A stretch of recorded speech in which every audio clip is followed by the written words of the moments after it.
আসসালামু আলাইকুম আহরাকমাতুল্লাহি ওয়া বারাকাতুহু। আপনাদের সামনে একটা মাইশারের মাঠের এক বান্দার গল্প করব। এক বান্দা ছিল, এতটা ভালো কাজ করেছিল, একটা নেকির জন্য সে জান্নাতে যেতে পারবে না। সে খুবই বড় চিন্তায় ছিল। আল্লাহ পাক সেই বান্দাকে ডেকে বলল, হে আমার বান্দা, তুমি যদি একটা নেকি আমাকে এনে দিতে পারো তাহলে আমি তোমাকে জান্নাতে দিয়ে দেব। তখন সেই বান্দা বড় খুশি হয়ে গেল। কেন খুশি হয়ে গেল? যে এত বড় মাইশারের মাঠে কারোর থেকে কারো একটা নেকি এনে দিতে পারবো না। তখন সেই নেকির জন্য মাইশারের মাঠে যেতে যেতে তার মায়ের সঙ্গে দেখা হয়।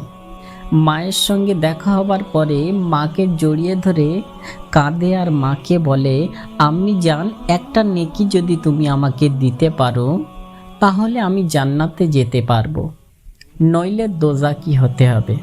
তখন সেই গর্ভধারিণী মা, যে মা 10 মাস 10 দিন গর্ভে ধরে রেখে দিয়েছিল, যে মা পেটের মধ্যে লালন পালন করেছিল, যে মা ছোট থেকে বড় করে খাইয়ে রাতের ঘুম হারাম করেছিল, সেই গর্ভধারিণী মা তখন বলছে যে আমি তোমাকে চিনতে পারি না। মাইশারের মাঠে প্রত্যেকের এমন দিন আসবে, কেউ কারোর সঙ্গে দেখা হলে চিনতে পারবে না। তখন সেই গর্ভধারিণী মা বলছে, আমার দুনিয়ার মধ্যে কোনো সন্তান ছিল না।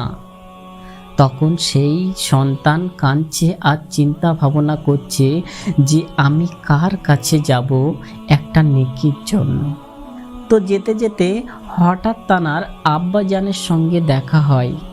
আব্বাজানের পা লুটিয়ে ধরে কাঁদে আর চিন্তা ভাবনা করতে থাকে, আব্বাজান, আপনি যদি একটা নেকি আমাকে দেন তাহলে আমি জান্নাতে যেতে পারবো, আর নইলে আমাকে দোজাকি হতে হবে। তখন সেই আব্বাজান বলছে, দুনিয়ার মধ্যে আমার কোনো সন্তান ছিল না। বান্দা তখন বড় হতাভাগা হয়ে গেল যে আমার গর্ভধারিণী মা চিনতে পারলো না, আমার আব্বাজান আমাকে চিনতে পারলো না, আমি কার কাছে যাব নেকির জন্য। ছুটতে ছুটতে কাঁদতে কাঁদতে যেতে যেতে তানার স্ত্রীর সঙ্গে দেখা হলো।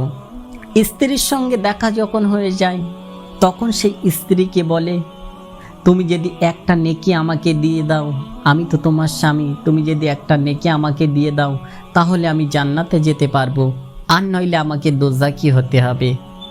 তখন সেই স্ত্রী স্বামীকে বলছে, দুনিয়ার মধ্যে আমার কোনো স্বামী ছিল না।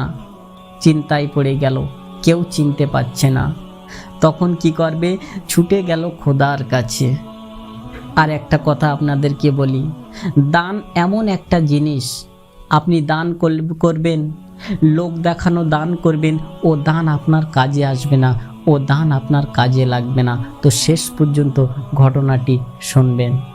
তখন সেই গুনাহগার বান্দা একটা নেকির জন্য নেকির তো কারোর কাছে পেল না। আল্লাহ পাকের কাছে যেতে যেতে একটা গুনাহগার বান্দা, তখন সেই বান্দা ছুটে গেল খোদার কাছে।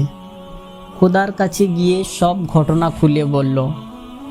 আর তখন পাশে ছিল আর এক গুনাহগার বান্দা।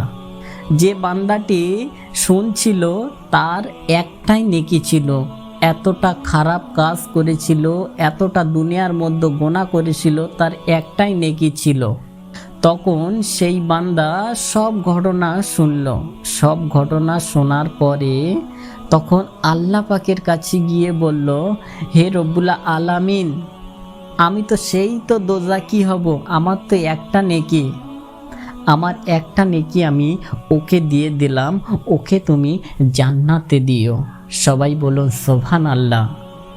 দান কত বড় একটা মস্ত বড় জিনিস। দান আমরা লোক দেখানো দান করি, তো দান কত বড় মস্ত জিনিস। তখন আল্লাহ পাকের কাছে সেই বান্দা বলছে, তুমি আমার একটা নেকি আমি ওকে দিয়ে দিলাম, তুমি ওকে জান্নাতে দিও। তখন মহান আল্লাহ পাক রব্বুল আলামিন আমাদের দয়ালু ভালোবেসে দুজনকে জান্নাতে দিয়ে দিল। সবাই বলবেন না সুবহানাল্লাহ। তো আমাদের এমন ভিডিও পেতে, আমাদের এমন গল্প পেতে মায়া ডায়েরি চ্যানেলটি সাবস্ক্রাইব করে রাখুন।